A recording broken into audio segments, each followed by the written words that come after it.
രാജസ്ഥാനിലെ ജോധ്പൂരിൽ മാർവാർ രാജവംശത്തിന്റെ ശക്തികേന്ദ്രമായിരുന്ന മെഹ്റാൻഗർ കോട്ട ഗംഭീരവും മനോഹരവുമാണ്. 15-ാം നൂറ്റാണ്ടിൽ റാവോ ജോഡ പണിത ഈ കോട്ട അനേകം യുദ്ധങ്ങളും ജയപരാജയങ്ങളും കണ്ടിട്ടുണ്ട്. കോട്ടയുടെ കവാടത്തിനരികെ പീരങ്കിയുണ്ടകളുടെ അടയാളവും വീരമൃത്യു വരിച്ച ഭടന്മാരുടെ ഓർമ്മ മന്ദിരങ്ങളുമുണ്ട്. വളരെയധികം ഉയരമുള്ള കെട്ടിടങ്ങൾ ഈ കോട്ടയുടെ അത്ഭുതപ്പെടുത്തുന്ന പ്രത്യേകതയാണ്.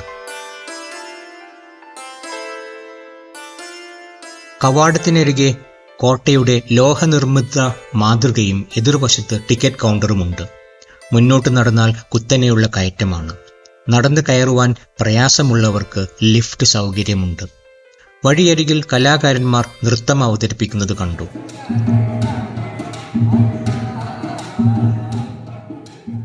ലോകപ്രസിദ്ധമായ രാജസ്ഥാൻ അന്താരാഷ്ട്ര നാടോടി സംഗീത ഉത്സവത്തിനും പിന്നെ ആത്മീയ സംഗീത ഉത്സവത്തിനും വേദിയാണ് ഈ കോട്ട. ഭർത്താക്കന്മാരുടെ ചിതയിൽ സതി അനുഷ്ഠിക്കുവാൻ പോകുന്ന സ്ത്രീകൾ പതിപ്പിച്ച കൈ അടയാളങ്ങളാണിവ.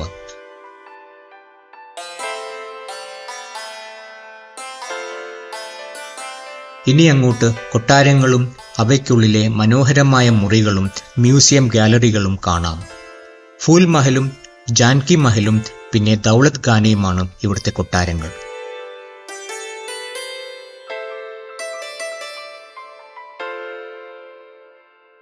ഇത് ദൗലത് ഖാന. വളരെ മുന്തിയത് എന്നർത്ഥമുള്ള പേരുള്ള ഈ കെട്ടിടം ഇപ്പോൾ മനോഹരമായ പ്രദർശന വസ്തുക്കളുള്ള മ്യൂസിയം ഗാലറിയാണ്. ഇവിടുത്തെ ഒരു മുറിയാണ് ശീഷ് മഹൽ. ഹിന്ദു ദൈവങ്ങളുടെ മനോഹര ചിത്രങ്ങൾ ഇവിടെ കാണാം. പുറത്തു ദൂരെ കാണുന്നത് മാർവാർ രാജാക്കന്മാരുടെ ഓർമ്മ മന്ദിരമായ ജസ്വന്ത് താഡ. നീലനഗരമെന്നറിയപ്പെടുന്ന ജോധ്പൂരിന്റെ കാഴ്ച മനോഹരമാണ്. പഴയ കാലത്തെ ആയുധങ്ങളുടെ ശേഖരമാണ് മറ്റൊരു ശ്രദ്ധേയമായ കാഴ്ച.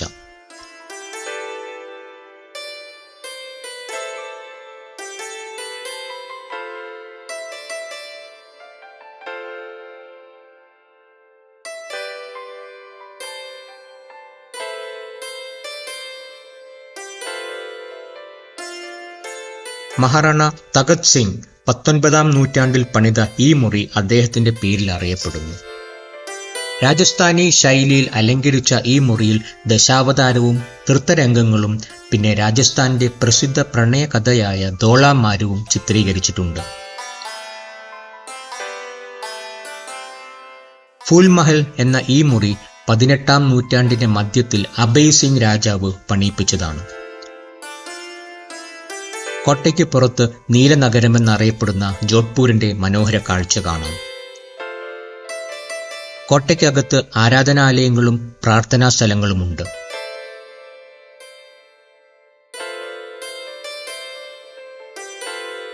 ഇത് ഔറംഗസീബിനെതിരെ പോരാടിയ ദുർഗാദാസ് റാത്തോറിന്റെയും അദ്ദേഹം സംരക്ഷിച്ച യുവരാജാവ് അജിത് സിംഗിന്റെയും ചിത്രമാണ്.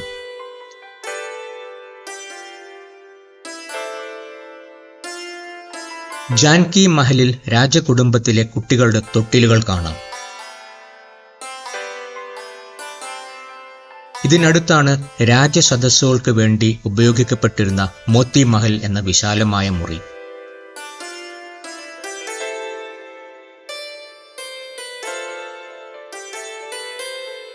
കൊട്ടാര കെട്ടിടങ്ങൾക്കിടയിലുള്ള മുറ്റം ചൗക്ക് എന്നാണ് അറിയപ്പെടുന്നത്.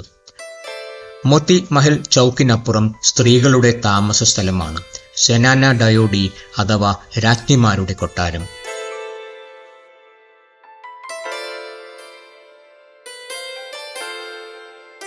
മെഹ്റാൻഗർ കോട്ടയിലെ വിവിധ കൊട്ടാരങ്ങളിലെ മനോഹരവും ചരിത്ര പ്രസക്തവുമായ മുറികൾ കണ്ടതിനു ശേഷം നാടോടി ഗായകന്റെ പാട്ട് കേട്ട് കോട്ടയുടെ ഏറ്റവും ഉയർന്ന ഭാഗത്തെത്തുകയാണ് നമ്മൾ.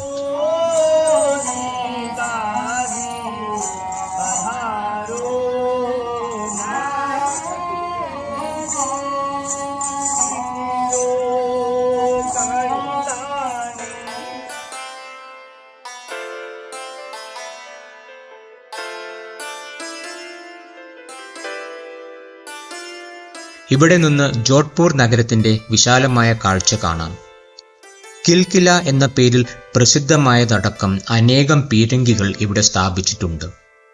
പീരങ്കികൾ ചൂണ്ടി നിൽക്കുന്ന ദിശയിലുള്ള ആധുനിക ജോധ്പൂർ നഗരം ഈ കോട്ടയുടെ പ്രവർത്തനകാലത്തിനു ശേഷം വികസിച്ചു വന്നതാണ്.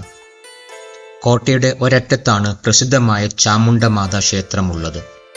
രാജകുടുംബത്തിന്റെ കുലദേവത ആയ ചാമുണ്ഡമാതയുടെ വിഗ്രഹം മെഹ്റാൻഗർ നിർമ്മിച്ച റാവോ ജോഡ തന്റെ പഴയ തലസ്ഥാനമായ മാണ്ടോറിൽ നിന്ന് കൊണ്ടുവന്നതാണ്.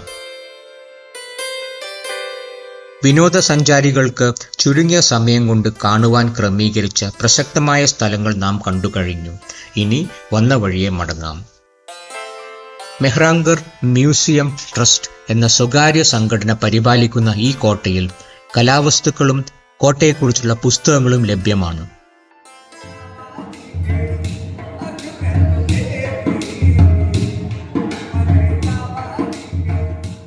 ഇവിടെ നടക്കുന്ന ലോകപ്രസിദ്ധമായ സംഗീത ഉത്സവങ്ങൾ രാജസ്ഥാന്റെ സാംസ്കാരിക പാരമ്പര്യത്തിന് മാറ്റുകൂട്ടുന്നു.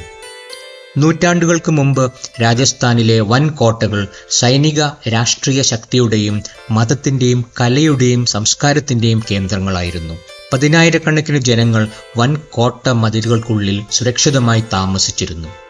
ഇത്തരം 6 കോട്ടകളെ ഐക്യരാഷ്ട്രസഭ ലോക പൈതൃക പട്ടികയിൽ ഉൾപ്പെടുത്തിയിട്ടുണ്ട്. രാജകുടുംബത്തിന്റെ സുരക്ഷിതവാസത്തിന് ഊന്നൽ നൽകിയിരുന്ന മെഹ്റാൻഗർ ഈ പട്ടികയിൽ ഇടം നേടിയിട്ടില്ല. ജോധ്പൂർ നഗരത്തിൽ മാർവ രാജവംശത്തിന്റെ അനശ്വര പ്രതീകങ്ങളാണ് മെഹ്റാൻഗർ കോട്ടയും ജസ്വന്ത് താഡ എന്ന ഓർമ്മ മന്ദിരവും പിന്നെ ഉമ്മൈദ് ഭവൻ കൊട്ടാരവും. ഗംഭീരവും മനോഹരവുമായ ഈ നിർമ്മിതികൾ ജോധ്പൂർ സന്ദർശനം ഒരു മറക്കാനാവാത്ത അനുഭവമാക്കുന്നു.